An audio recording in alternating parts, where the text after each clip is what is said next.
Amen. Amen. Naomba niende kwenye maandiko matakatifu ya neno la Mungu katika kitabu cha Korintho wa pili ile sura ya 5 na ule mstari wake wa 17. Biblia inasema hata imekuwa mtu akiwa ndani ya Kristo amekuwa kiumbe kipya, ya kale yamepita, tazama yamekuwa mapya. Hata imekuwa mtu akiwa ndani ya Kristo amekuwa kiumbe kipya, ya kale yamepita, tazama yamekuwa mapya. Sema amen. Amen. Sema iwe hivyo kwa jina la Yesu. Iwe hivyo kwa jina la Yesu. Maandiko yanazungumza, yanasema ili mtu aweze kuwa mpya. Na kwa nini maandiko yanasema mtu mpya? Kwa sababu kuna tendo moja lilifanyika wakati mwanadamu amekataa kutii amri za Mungu. Ile saa ambayo Mungu aliamua kumuumba mwanadamu, aliamua kumtengeneza mwanadamu, yule mwanadamu asiyetenda dhambi kabisa. Unajua makusudi ya Mungu ya kumuumba mwanadamu yalikuwa mwanadamu aweze kuwa kama yeye, yaani ule ukamilifu wa kuto kutenda dhambi, ule ukamilifu wa kufanana na aliyemuumba. Mungu alipomuumba mtu, yaani mimi na wewe, mwanamke na mwanaume, alimuumba katika ukamilifu ambao Mungu alitaka mwanadamu huyu atembee katika huyo. Lakini ile saa ambayo mwanadamu alishindwa kutii amri ya Mungu, ile amri ya Mungu ya kutembea katika maelekezo na maagizo yake, ndipo saa mwanadamu alipoteza ule ukamilifu na ule upya wa Mungu ambao alikuwa ameweka ndani ya mwanadamu. Viko vitu vingi sana ambavyo vilipotea pale ambapo mwanadamu aliamua kuyatii maelekezo ya Mungu mwingine anayeitwa Shetani. Alipoisikiliza tu sauti ya Shetani, ndipo ile saa ya uzima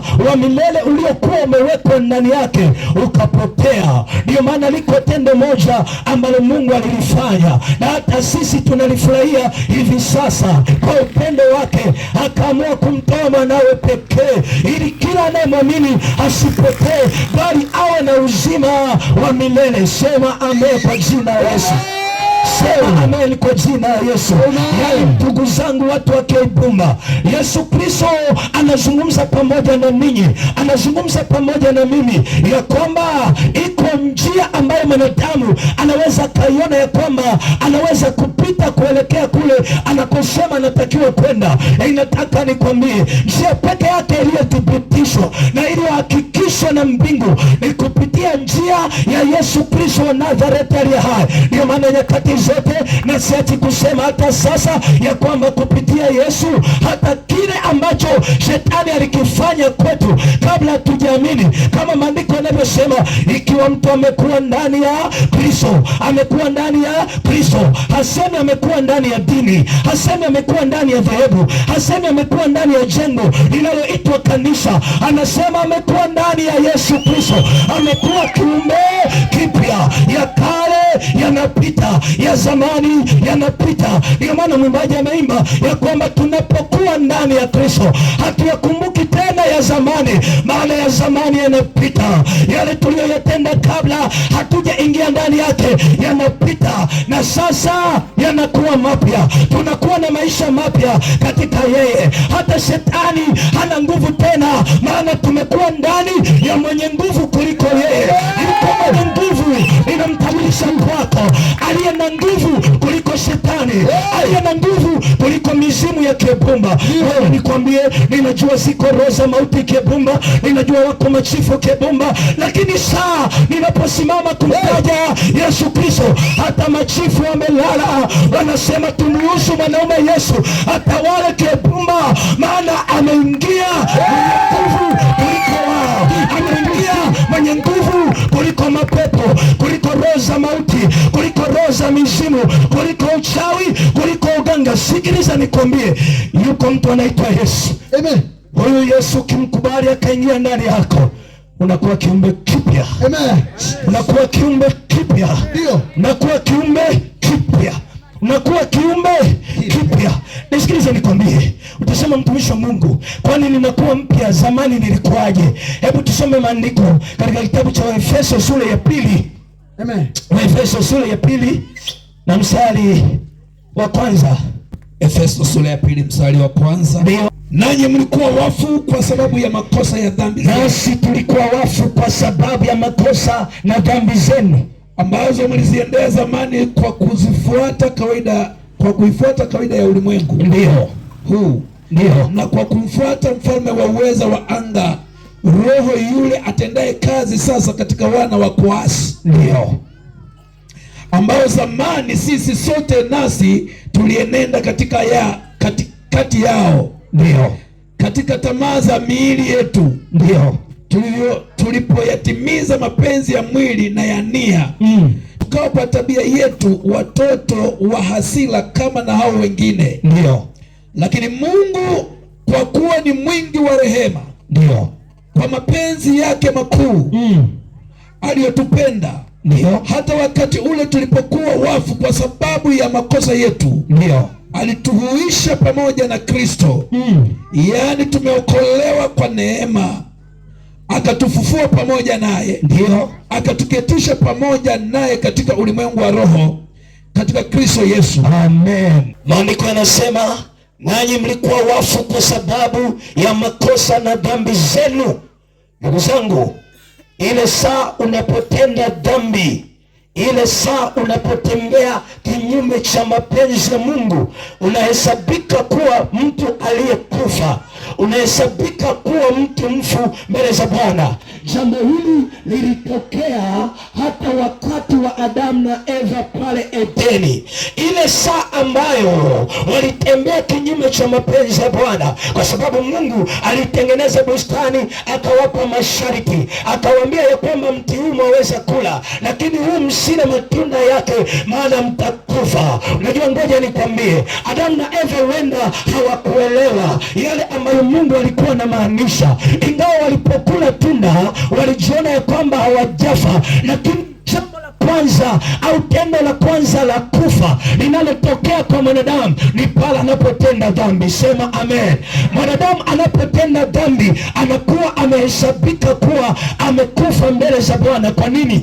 Ili mwanadamu aonekane kuwa hai, lazima awe na mahusiano ya kina pamoja na Yesu Kristo wa Nazareti aliye hai. Ngoja nikwambie, wakati Yesu ameangikwa msalabani, wakati amezibeba dhambi zangu mimi na wewe, analia, anasema, Mungu wangu, Mungu wangu, mbona umeniacha? Ndipo saa ambapo baba yake, yani Mungu, alikuwa amemwacha kwa sababu ya dhambi ambazo alikuwa amezibeba. Kumbe unapotenda dhambi, mtu akibumba, inampa walali shetani wa kukumiliki, na hatimaye unakuwa umekufa ndani yako.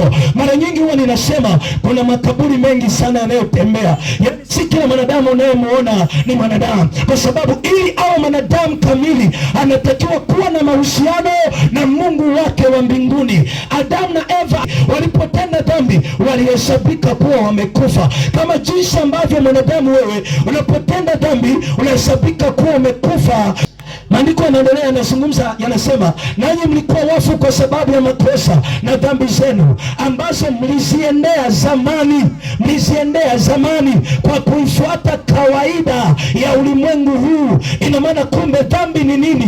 Dhambi ni kuifuata kawaida, iko desturi, iko kawaida ya ulimwengu, na hii kawaida ndiyo tunayoizungumza. Nisikilize nikupashe habari. Unajua, unapokuwa kiumbe kipya unatolewa kutembea kama kawaida ya ulimwengu. Ngoja nikwambie, utasema maandiko yanazungumza nini?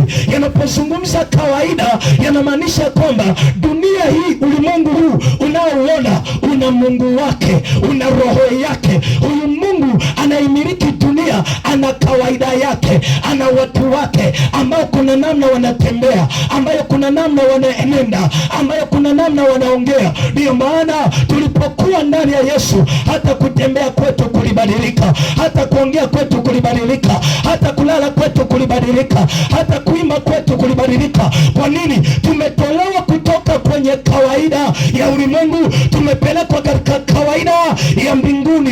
Ingawa tunaishi tunaishi duniani, lakini sisi ni watu wa mbinguni. Hebu sema haleluya kwa jina la Yesu Kristo wa Nazareti aliye hai.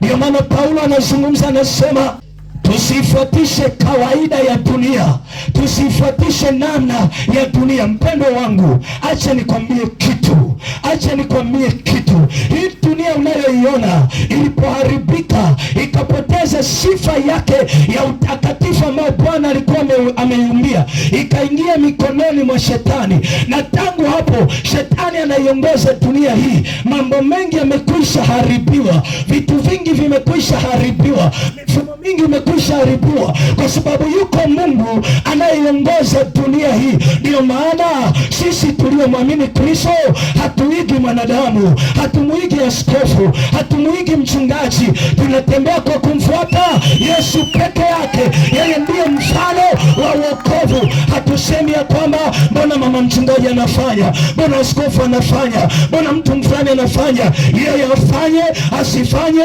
sisi tunao mfano, na mfano ni Yesu wa Nazareti aliye hai. Hebu sema amen kwa jina la Yesu Kristo wa Nazareti. Yeye ndiye aliyefanyika mfano bora, ndio maana alihukumiwa pasipo dhambi. Hebu fikiria, alipelekwa kwenye baraza, lakini alikuonekana dhambi ndani yake. Ina maana alifanikiwa kuishi maisha yasiyo na dhambi duniani. Ndivyo imetupasa mimi na wewe, tunapoingia ndani ya Yesu tunakuwa viumbe vipya. Ya kale yanapita, ndoto chafu zinapita, ndoto mbaya zinapita, ndoto za kufukuzwa na simba zinapitwa. Hatukaliwi tena na wachawi, bali tunawakalia wao, maana tuna mamlaka kuu ya kuwaendesha. Na ngoja nikwambie, unapokuwa ndani ya Yesu una mamlaka kuliko mganga wa kinyesi. Sema mganga wa kinyesi, sema mganga wa kinyesi.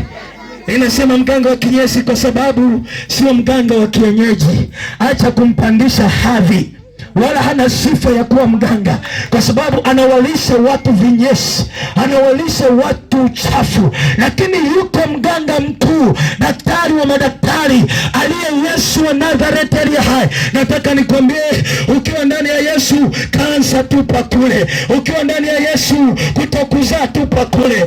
Ukiwa ndani ya Yesu, mimba kuharibika tupa kule. Ukiwa ndani ya Yesu, presha tupa kule. Maana imeandikwa, aliyechukua masikitiko yetu, aliyebeba masikitiko yetu, aliposema imekwisha, nasi tukafanyika wapya katika yeye. Hebu sema haleluya kwa jina la Yesu. Sema haleluya kwa jina la Yesu. Liko swali moja utaniuliza, utasema mtumishi wa Mungu, mbona ninasali hata sasa na mimi ni mwanadini, lakini mbona ya kale yananisumbua, lakini mbona ya kale hayajapita, lakini mbona bado ninaona kama kuna vitu nimefungwa na roho za ukoo. Maana kuna watu wanatembea katika roho za ukoo. Ngoja nikwambie, ukisoma kitabu cha Mathayo sura ya 1 utakutana na habari za Yesu. Wanasema huu ndio ukoo wa Yesu. Sasa mimi ninapookoka, ninatolewa kwenye ukoo wa kabila, ninatolewa kwenye ukoo wa misimu ya mababu zetu. Maana hapo kwanza hawakumjua Mungu, ila ninapookoka, na nisikilize, kuokoka si kwenda kanisani, kuokoka sio kuimba kwaya, kuokoka sio kuhubiri. Kuokoka ni kuwa mtu mpya ndani ya Yesu. Maana wako wanaoimba kwaya ni bado ni wazizi, bado ni waongo, hawajawa wapya. Hata kama wanatoa sadaka sana, hata kama wanaabudu sana, hata kama wanaimba sana. Nisikilize, tunaposema tumeokoka, ina maana tumetolewa mahali, tumeingizwa mahali, tumetolewa mahali dhaifu, tumeingizwa kwenye nguvu. Ndio maana hata wachawi wa Kibumba wanapotutafuta kwenye darubini zao hawatuoni. Kwa nini? Tuko ndani ya Yesu aliyetuficha, tumekuwa viumbe vipya. Sema amen kwa jina la Yesu. Sema amen kwa jina la Yesu. Ninatambua kabisa watu wa Kibumba mmefungwa, na ninajua kabisa hii Kibumba, waanzilishi wa Kibumba waliibumba kweli kweli, walitengeneza kweli kweli, wakaificha kweli kweli, wakatamka wakasema Kibumba itaendelea. Ndio maana Kibumba inasumbuliwa na roho za masikini. Ngoja nikwambie, tunapokuwa ndani ya Yesu, na kama Kibumba ikikubali kumwamini Yesu, hatutakuwa maskini tena. Sisi ni matajiri katika Bwana, maana tutavuka ile mipaka ya maagano walioweka mababu zetu, mababu zetu walitambika, wakatoa kafara ya mbuzi, yamkini walitoa kafara ya mtu. Ni ngoja nikwambie, iko kafara moja ilitolewa inayozidi kafara zote. Kafara hii ni damu ya Yesu Kristo wa Nazareti aliye hai. Unapoiamini damu ya Yesu Kristo inavunja maagano yote, maagano ya asili, maagano ya ukoo, maagano ya kabila, maagano ya ardhi. Yesu Kristo ni mama Bwana. Hebu sema amen, sema amen. Haleluya. Tunaozungumza hapa, mtu wa Bwana, tulikuwa kama wewe. Ninajua ni kwa sababu shetani amekufunga, ndio maana hutaki kuamini. Maana kazi ya shetani ya kwanza anayoifanya kwa mtu ni kupofusha fikra yake. Anapomkamata mtu anamwambia haiwezekani, mbona babu zako waliishi hivi, mbona bibi zako waliishi hivi, hebu angalia hii Kebumba imekuwepo miaka mingapi? Na mimi ninasema ikiwa Bwana ametuita Kebumba, tunakwenda kuibumbulua, tunapangua yaliyobumbwa, tunayapangua kwa moto wa jina la Yesu, tunapangua kwa moto wa jina la Yesu, tunapangua yale yaliyofichwa, yale yaliyozikwa, ile mikia iliyotolewa, wale watoto waliochinjwa. Ninasema ninaita Kebumba mpya kwa moto wa jina la Yesu Kristo. Kebumba, nisikie neno la Bwana. Kebumba, haujamshinda Bwana kukuokoa. Kebumba, liko neno la Bwana. Nachotakiwa ni kumwamini yeye, nachotakiwa ni kumwamini yeye.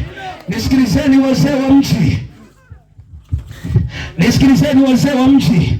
Ngoja nikusomea habari fulani, alafu nirudi huko. Ninasikia sana kuzungumza kitu hiki kwa sababu wana wa Israeli walipozaliwa utumwani miaka 400, wakati Musa amekuja kuambia ya kwamba nimetumwa na Bwana kuokoa, walikataa, wakaona haiwezekani. Kwa nini? Watoto wao walizaliwa wakakuta baba zao ni watumwa, wakazaa wajukuu wakawakuta pia ni watumwa. Kwa hiyo Musa alipokuja kuambia nimetumwa niwaokoe, hawakuelewa. Kwa nini? Ilifikia hatua ile minyororo waliokuwa wamefungwa, ile ule utumwa wa Farao, maana Farao ni shetani anamtumikisha mtu, Farao ni shetani anamtumikisha mtu. Ngoja nikwambie, hawakuweza kumwelewa. Inapofikia hatua unaizoea ile hali, tatizo lako, ngoja nikwambie, usijimilikishe tatizo.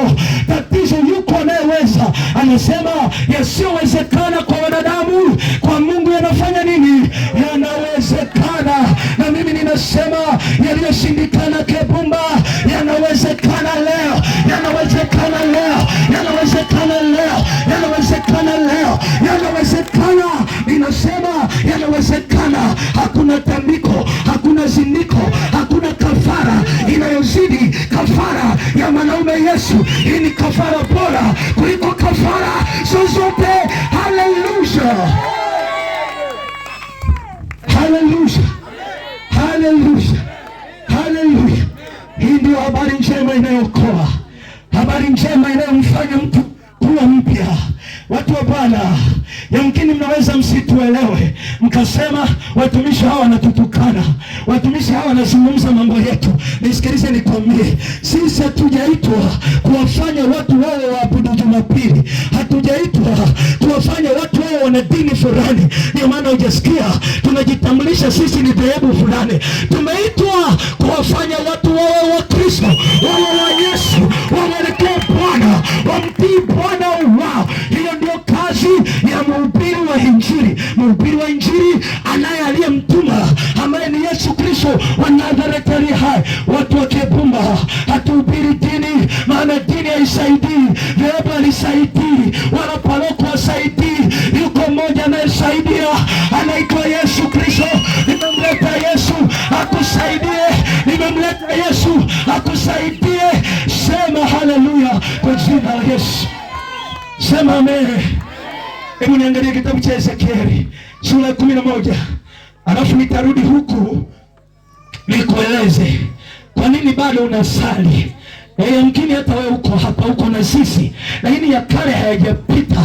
Ndoto zako ni chafu, unaota unazini. Wako wanawake hapa hawana hamu na waume zao, yaani yeye linapokuja swala la tendo la ndoa na mume wake hana hamu. Kwa nini? Ameolewa na chini mahaba, yeye ndiye anayemburudisha. Na moja ya ishara ya kwamba umeolewa na chini mahaba ni kuota unanyonyesha, mara unaota una mimba. Ngoja nikwambie, ufahamu ya kwamba umeisha zaa, una watoto ulimwengu wa roho. Jamani, furaha ya ndoa iliyo kamili ni kuwa na Yesu Kristo. Walio na Yesu wala wagombani, wanaitana baby, wanaitana sweetie, wanaitana my lover kwa upendo. Walio na Yesu hawapigani mangumi, wala mume hampigi mke. Walio wa Yesu wanasameheana, maana yuko Yesu peke yake aliyewasamehe wanadamu wote. Hebu sema amen. Inazungumza hivi nikisema, yeyote anayempiga mke wake afahamu hajamwamini Yesu Kristo. Ngoja niwaambie, mwanamke hapigwi. Yaani unapompiga mwanamke unajipiga mwenyewe, kwa sababu mwanamke alitolewa kwenye ubavu wako. Hivyo unavyomtunda ngumi, unavyomfinya, unavyomwambia hivi na hivi, ndio maana hakuheshimu. Umetumia nguvu nyingi. Ngoja nikwambie, mchungaji wangu ni shahidi ya kwamba sisi tulio wa Yesu, yaani hatugombani Bwana, tunasuluhishana. Ni kweli saa hatujakamilika, tunakoseana, lakini anapokuja Yesu ndani yetu anatupa unyenyekevu na kila mmoja anamthamini mwenzake, halafu mambo na ndoa inaendelea. Na ngoja niwaambie, ndoa ni ya mume mmoja na mke mmoja. Yeyote aliyeoa wanawake 10 anayesema nikienda mbinguni nitapewa mabikira 72, nataka nikwambie, mbinguni hakuna mabikira 72. Hivi kweli? Hebu tujadili, hivi kweli kama mwanaume akienda mbinguni akapewa mabikira 72, mwanamke yeye anapewa nini? Kama mwanaume ana ahadi ya mabikira 72, na nikamwona bwana mmoja hivi, mkuu wa dini, shehe mmoja hivi, anasema yani wale wanawake ni wazuri ajabu, lakini pia utakapokutana na mmoja, ile bikira inarudi kama ilivyo. Yaani kila saa mwanaume anapokutana na yule bikira mmoja na wa pili, ile bikira inarudi kama ilivyo. Nilichokielewa na Mungu akanisaidia, hawa watu wanawaza uzinzi asubuhi na jioni. Yaani uzinzi ndio vazi lao, ndio maana wameoa wanawake wengi. Nisikilize nikwambie, usije ukalalisha ukasema mbona Suleimani alikuwa bingwa wa ndoa, alikuwa na wanawake 700, alikuwa mara na masuria 300. Nisikilize nikwambie, kitabu cha Matendo kinasema ya kwamba zamani za ujinga Mungu alijifanya kama hazioni, lakini sasa anamwagiza kila moja apate kutubu, apate kugeuka. Ndoa ni ya mume na mke mmoja. Sema amen. Sema amen. Sema amen. Ezekieli 11 mstari wa kwanza, Biblia inasemaje? Tena Roho ikaniinua ikanileta hadi katika lango la upande wa mashariki mwa nyumba ya Bwana lililoelekea upande wa mashariki, na tazama, mahali pa kuingilia pa lango walikuweko watu 25. Sema 25. Na katikati yao nikamwona Yaazania mwana wa Azuri na Pelatia mwana wa Benaya, nao ni wakuu wa watu, ni wakuu wa Keibumba, ni wakuu wa mji huu. Mstari wa 2, akaniambia, mwanadamu, hawa ndio watu wale watungao uovu na kutoa mashauri mabaya ndani ya mji huu. Ndani ya mji huu wa Keibumba wako watu 25 wanaochukua maamuzi ya nani aishi, nani asiishi. Wao ndio wananyonga watoto wa watu, na sisi Bwana ametupa mamlaka. Tunatangaza Keibumba hivi, kuanzia sasa na kuendelea hakutakuwa na mtu atakayejinyonga Keibumba, maana yuko Bwana ambaye amesimama Keibumba. Hebu sema kwa jina la Yesu. Sema kwa jina la Yesu. Sema kwa jina la Yesu. Tunazuia kila mauti iliyotamkwa Keibumba. Wale wazee wanaokula watu, wanaotoa kafara za watu kwa amri ya jina la Yesu, kwa amri ya jina la Yesu, unaisemesha ardhi na anga, ina masikio, macho inasikia, hata miti na hata kamba hazitamnyonga mtu, hazitamtundika mtu. Tangu sasa Kibumba inakuwa salama. Sema imekuwa kwa jina la Yesu. Chapia Yesu makofi. Chapia Yesu makofi. Inajua mchungaji wangu atakuja kuzungumza vizuri, lakini yeye ni miongoni mwa ushuhuda mahali anakotokea kwenye mji ule wa Nemba. Kila mwaka ilikuwa ni lazima watu wafe, kila mwaka. Yani ilikuwa ni desturi ya kwamba watu wanaposherehekea Krismasi au wanaposherehekea mwaka mpya lazima mtu afe. Ngoja nikwambie, hilo ni agano ambalo wazee wa mji wamelifanya. Yani iko kafara ya mwaka ya kuimarisha agano la eneo. Ndio maana tumekuja na Yesu avunjaye maagano, yale maagano ya wazee wasanavuna kwa mamlaka ya jina la Yesu Kristo. Ninajua mahali hapa anaweza akaweko mchawi, anaweza akaweko mganga, anaweza akaweko mfuga majini, lakini nisikilize, majini yako hayana nguvu kuliko Yesu. Mamlaka aliyo nayo Yesu ni zaidi ya majini, ni zaidi ya mapepo, ni zaidi ya tunguli za mwanamke mmoja. Hebu sema amina kwa jina la Yesu. Unaona hawa watu walikuwa wamekaa ndani ya mji wanatunga maovu. Yani wao ndo wanaamua nani aishi, wanaamua mji uweje. Watu wa Kibumba, msione ni kawaida, hamna maendeleo haya, si mpango wa Mungu. Mungu akuiumba Kibumba isiendelee, anataka iendelee. Na bahati nzuri Mungu anataka vitu vizuri, anataka mambo mazuri, anataka nyumba nzuri, anataka barabara nzuri. Na wengi wao wanatembea kwenye maagano ya kabila, maagano ya ukoo. Mabibi zao walichukua vitabu vyao wakasema, ukoo wangu hakuna atakayesoma, hakuna atakayefika form 4. Kila anayejaribu kwenda anajikuta ameishia la 4, anajikuta ameishia la 5, akijitahidi sana anamaliza la 7 kwa shida. Kwa nini? Hautakiwi kuvuka agano. Nisikilize, mtu anayetaka kusoma, yuko mvunja agano. Yesu nimemleta, hebu njoo kwa Yesu leo, utasoma kwa mamlaka ya jina la Yesu. Hakuna miungu ya kihaya, hakuna miungu ya kikelewe, wala miungu ya kijita. Yesu aliinuliwa kuliko kabila zote, kuliko dini zote, kuliko mambo yote. Ameketi juu ya vyote. Amen. Mtihani ulio nao ni kumwamini yeye. Amen. Mtihani ulio nao ni kumwamini yeye. Sema amen. Amen. Hatutembei kwenye maagano ya mababu zetu. Vijana wengi ninajua maisha mnayoishi sio ya kwenu. Niko kijana mwenzenu nimewaletea habari njema. Na ngoja niwaambie vijana, kukaa na Yesu inawezekana. Vijana kama Yusufu walioikimbia zinaa, inawezekana. Vijana wamefungwa na uzinzi, vijana wamefungwa na uasherati. Nisikilize kijana, ile saa unapokwenda kulala na mwanamke ndipo unauza urithi wako kwa shetani, unauza nafsi yako kwa shetani. Ngoja nikwambie, tendo la ndoa linamuunganisha mtu, anakuwa mwili mmoja. Kama umeshalala na wasichana 10, yani wewe una miili 10 sasa kwenye mwili wako. Ndio maana roho yako imebadilika, tabia yako imebadilika. Unapoenda kufanya hivyo, unachukua roho za kwao zinakuwa ndani yako, unachukua tabia za kwao. Kama ni wachawi na wewe ni mchawi, maandiko yanasema aliyeungwa na kahaba ni mwili mmoja naye. Ina maana tendo la ndoa, ngoja niwaambie, hatuunganishi kwa kuvaa pete. Hatui mwili mmoja kwa mchungaji kusema kuanzia leo nyie ni mwili mmoja. Paulo alishindwa kupata lugha ya kueleza, akasema siri hiyo ni kubwa, siri hiyo ni kubwa. Ngoja niwaambie, unajua kwa nini maisha yako hayajakuwa mapya? Kwa sababu uliamini ndoa inalindwa na pete. Ngoja nikwambie, wenda mbinguni hatuvai pete bwana.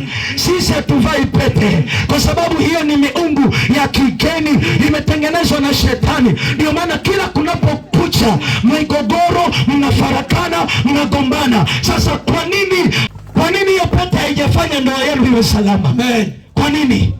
Kwa nini? Kwani pete inamzuia mwanaume kumtamani mwanamke mwingine? Wanaongoza kuzini si wavaa pete? Na waogope sana watu ambao wamevaa mapete makubwa makubwa. Kuna siku nilikuwa nasafiri kutoka Dar es Salaam na kuja Kagera. Nikawa nimekaa mbele na bwana mmoja hivi. Amevaa mapete mekundu na mabluu. Yalinitisha yale mapete kwa sababu hayakuwa ya kawaida. Nilipolala usingizi ghafla, nikapitiwa na usingizi. Nikamwona rafiki yangu mmoja, macho yake ni kama yanatoka. Yaani yanatoka, macho yake yanatoka nje. Nikajua haya mapete haya sio mazuri. Na wafuga majini huwa wanatumia pete kusafirisha majini. Unaziona ni pete za kawaida, watakuja wanapamba, wanasema kuna jini zuri na kuna jini baya. Ngoja nikwambie, hakuna jini zuri wala jini baya. Wafuga majini wote sehemu yenu ni katika ziwa la moto na kiberiti. Wafuga majini wote, kwa sababu hata waganga, kuna waganga wa namna mbili. Kuna mganga anayetumia mizimu, na huyu ndiye anaitwa mganga wa kinyesi, yaani mganga wa kienyeji, na kuna mganga ambaye anatumia majini. Ndio maana ukienda kwa mganga ni sawasawa na umekwenda kujisajili kwa shetani wewe mwenyewe, kwa sababu mganga ni wakala wa shetani kabisa. Ile saa unapokwenda unachanjwa chale, ndipo saa ambapo ulimwengu wa roho kuna majini yanakuwa yananyonya ile damu. Ile damu inapotoka yananyonya, halafu unapopakwa ile dawa nyeusi, ile dawa nyeusi ni mtoto mchanga aliyechomwa. Yale ndo majivu yake ambayo unapakwa kwenye mwili. Sema amen. Amen. Sema amen. Amen. Sisi tulio wa Yesu hatuchanji chale wala tuvai linzi. Maandiko yanasema tumvae Kristo. Sisi tulio wa Yesu hatuvai misalaba. Jamani, Yesu wetu hayuko tena msalabani. Mimi ninashangaa, eti mchungaji, mtu amevaa msalaba, halafu kwenye huu msalaba, unaona kwenye huu msalaba unakaona ka Yesu kamening'inia. Ka Yesu kamening'inia, lakini tunachokiona kwetu sisi ni kwamba Yesu alishuka msalabani, akazikwa kaburini, hata sasa kaburini hayumo. Sasa mbona Yesu wenu bado amening'inia msalabani? Na unajua shetani haogopi mtu anayevaa msalaba. Shetani haogopi. Nenda kwa kina Diamond, wamevaa misalaba. Nenda kwa kina Alikiba, wamevaa msalaba. Hata makaburini kuna msalaba. Shetani haogopi msalaba. Shetani anamwogopa Yesu aliye ndani yako, anamwogopa Yesu aliyeko ndani yako, anamwogopa Yesu. Haleluya, haleluya. Watu wameufanya msalaba kuwa kama ilishi. Hauna tofauti na mganga wa kienyeji, hauna tofauti na mtu aliyevaa shanga. Kuna wanawake wamevaa shanga, wanasema unajua mapenzi bwana. Yaani ngoja nikwambie, kama Yesu hata ilinda ndoa, hata utumie shanga za kutoka Dubai, ndoa haitakuwa salama. Usalama wa ndoa sio kuvaa shanga kiunoni. Usalama wa ndoa ni kumvaa mwanaume Yesu Kristo, ni kumvaa mwanaume Yesu Kristo, ni kumvaa mwanaume Yesu Kristo. Hapo ndipo ulipo usalama wako. Amen. Amen. Ndoa hailindwi na vitu, inalindwa na mwanzilishi wa ndoa ambaye ni Mungu peke yake. Sema amina kwa jina la Yesu. Sema amina kwa jina la Yesu. Watu wengi bado wanasumbuliwa na roho za mizimu, wanasumbuliwa na roho za asili, wanasumbuliwa bado na vitu. Yaani kuna mtu, kuna mahali anataka kuvuka, kuna mstari anataka kuvuka, lakini anashangaa kuna kamba inamvuta. Ile kamba ni miungu ya ukoo, ile kamba ni roho za mababu. Wengine wako hapa, mabibi zao wanawatafuta, wamekataa kurithi mikoba yao, ile mikoba ya uchawi. Ninawapa angalizo ya kwamba msikubali hiyo mikoba, bali njoni tuwape mikoba ya Yesu. Hii mikoba ya Yesu ni nyepesi. Hii mikoba ya Yesu wala si mizito. Ukikubali bibi yako akakupa mikoba, hiyo mikoba ni mizito, inakupeleka jehanamu ya moto. Sema amen kwa jina la Yesu. Sema amen kwa jina la Yesu. Kwa nini watu wengi bado mambo ya kale hayajapita? bado magonjwa yanawasumbua, bado pressure zinawasumbua, bado mambo fulani yanawasumbua, ni kwa sababu hawajakubali kuwa wapya. Ngoja nikwambie, kuwa mpya sio kuongozwa sala ya toba. Kuwa mpya sio kusema Bwana Yesu ninakuja kwako. Yaani unatoka kuongozwa sala ya toba, unakwenda kubugia ugoro. Unatoka kuongozwa sala ya toba, unakwenda kubugia mipombe. Ya kale hawezi kupita, maana ya kale ni pombe, ya kale ni sigara, ya kale ni bangi. Tunapokuwa ndani ya Yesu, bangi pembeni, usela pembeni, tunakuwa wasela wa Yesu, tunakuwa vijana wa Yesu. Hatuvai tena modo, hatuvai tena cheni, hatujishubui, tunakuwa wapya katika Yesu. Ngoja niwaambie watu wa Bwana, mambo mengi yanayowamiliki watu ni mambo ya shetani. Ngoja nikupe kanuni. Mungu hawezi kukaa mahali shetani alipokaa.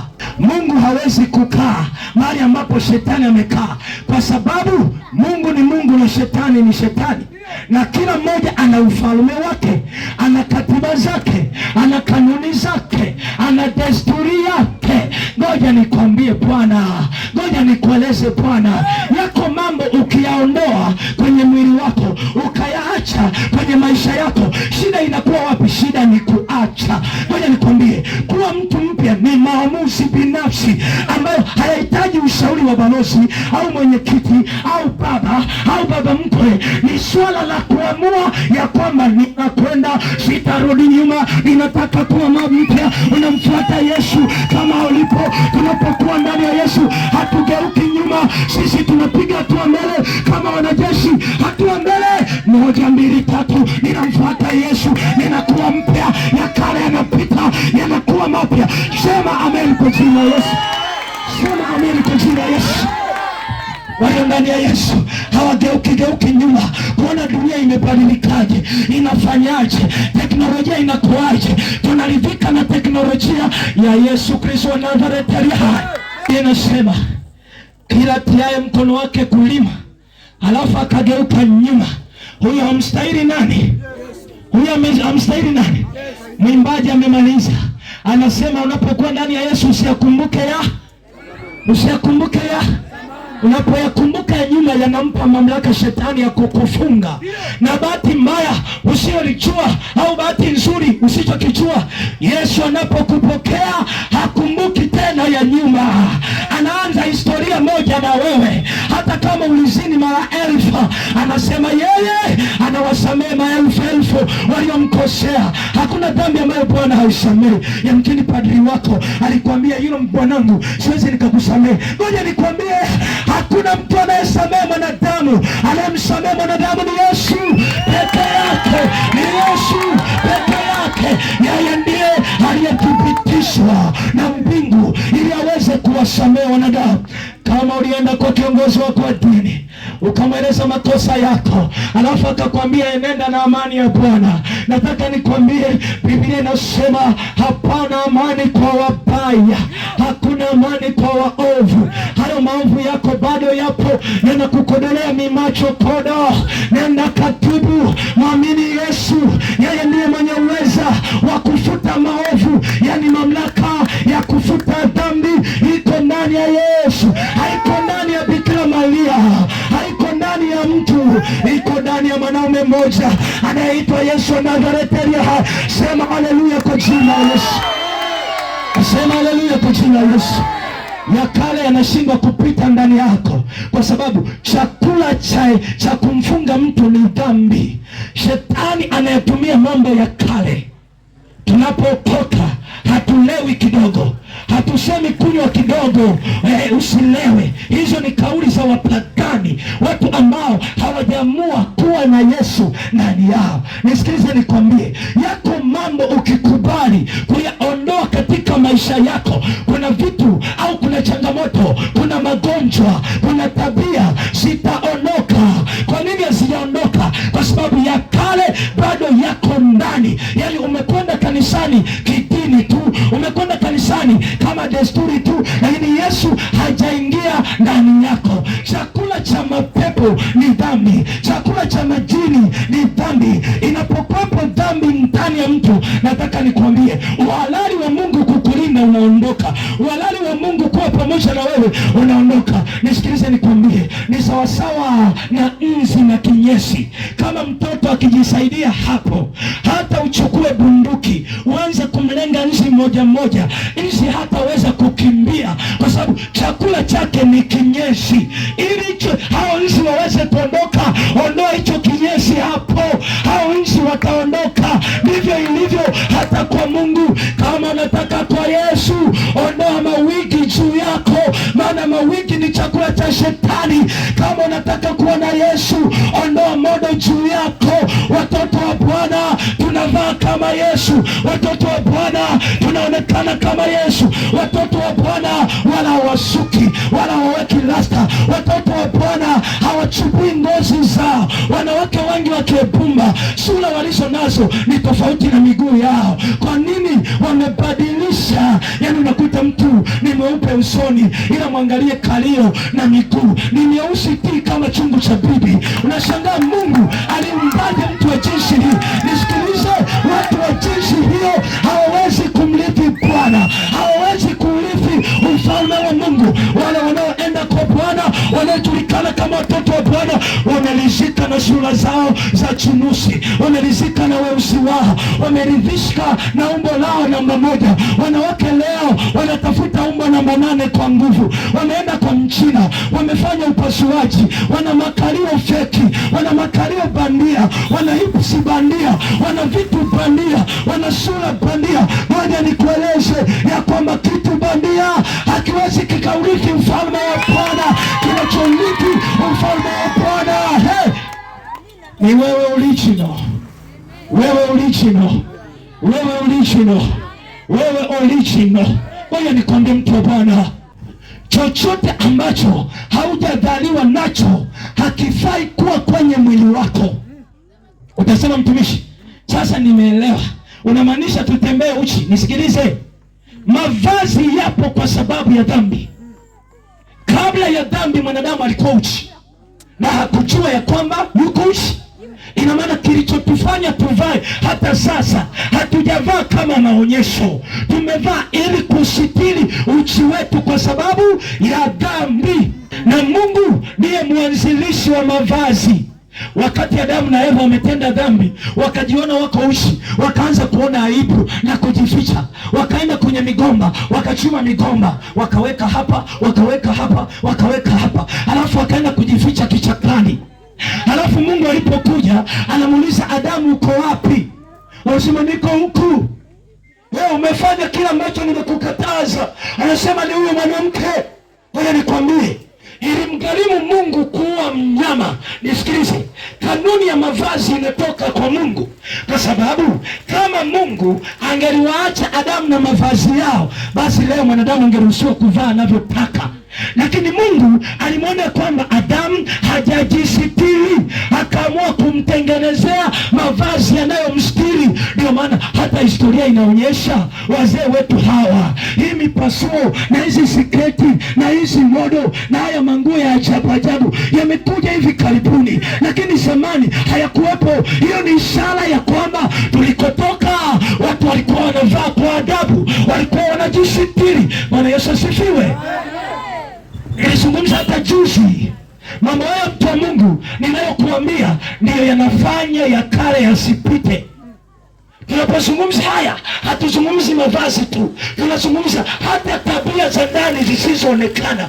Umbea tupa kule, uchawi tupa kule, uzinzi tupa kule, masengenyo tupa kule. Yani sisi kila tabia isiyotoka kwa Bwana tunaitupa kule. Tunapotupa kule ndipo mambo yanakuwa mapya na sisi tunakuwa wapya. Sema amen kwa jina la Yesu. Tuna kizazi cha wanawake shingo ngumu. Biblia imeeleza, imesema wazi ya kwamba mwanamke asivae mavazi yampasayo mwanaume na mwanaume asivae mavazi yampasayo mwanamke. Akili zetu tumekubali shetani asifunge. Yani kimsingi hahitaji kumaliza darasa la 7 ili ujue kanuni hii, hahitaji kwenda shule. Bwana Yesu asifiwe. Bwana Yesu asifiwe. Ngoja nikwambie, hii kawaida ya ulimwengu ina vitu vyake, na mimi nimeibeba Injili ambayo inalitofautisha kanisa na Diamond, inalitofautisha kanisa na Zuchu. Leo mazuchu wako kanisani, Diamond wako makanisani. Hakuna tofauti kati ya waimba kwaya na Diamond. Diamond amenyoa kiduku na mwanakwaya amenyoa kiduku. Ngoja nikwambie, yeyote anayekuangua nywele zake pembeni hana tofauti na Diamond, na Diamond hajamwamini Yesu, wala Diamond sio mfano wa Yesu. Hatumuigi Diamond, tunamuiga Yesu. Yeye peke yake ndiyo mfano wetu. Hebu sema amen kwa jina la Yesu. Yaani unakuta kijana amevaa modo, mpaka anapofika nyumbani anaita ukoo wake wote wanakuja kuvuta ile suruali mpaka inachanika. Alafu anaona huo ni usela, anaona huo ni ukisasa. Ngoja nikwambie, si unatuona sisi tuliovaa mapwanga tunapendeza na tunapwana, shetani anatuogopa, anapotuona anakimbia, anasema wale ni watumishi wa Bwana. Haleluya, haleluya, haleluya. Kuna namna watu wa Yesu wanavaa, kuna namna watu wa shetani wanavaa. Lazima uwepo tofauti kati ya kanisa na dunia, maana dunia imemilikiwa na shetani na kanisa linamilikiwa na Yesu, na Yesu na shetani hawapatani. Biblia inasema nuru na giza havipatani, havipatani, havipatani. Ninasema matendo hayo ndio yanayokufanya shetani akusumbue. Ngoja nikwambie, nilikutana na mwanamke mmoja, ni mama mchungaji, nikafahamu kumbe kuitwa mama mchungaji sio shida, kumbe kuwa mchungaji sio shida. Yule mama mchungaji nilimkuta ameweka wigi bwana. Mama mchungaji akaanza kunena kwa lugha karabashando, akaniambia nimepewa mamlaka mbinguni na duniani. Hili wigi kabla sijalivaa nililitakasa, niliitumia damu ya Yesu nikatakasa. Nisikilize nikwambie, kama wewe ni bingwa wa kutakasa, hebu mtoto ajisaidie utakase mavi ule. Unaweza ukayafanya mavi kuwa chakula. Unaweza baba kwa jina, yani tunamkuta mpumbavu mmoja amekomaa, kwa mamlaka niliyopewa kinyesi badilika, ila kutakasa kwa jina la Yesu. Anaweza? Unaweza? Ngoja nikupe kanuni. Cha shetani ni cha shetani na cha Mungu ni cha Mungu. Cha shetani hakiwezi kutakaswa. Kama ni hivyo, basi tukachukua ilizi tuzitakase tuvae. Mchungaji, karibu malizie baba. Jamani, Mungu awabariki. Jamani, hebu sema amina kwa jina la Yesu.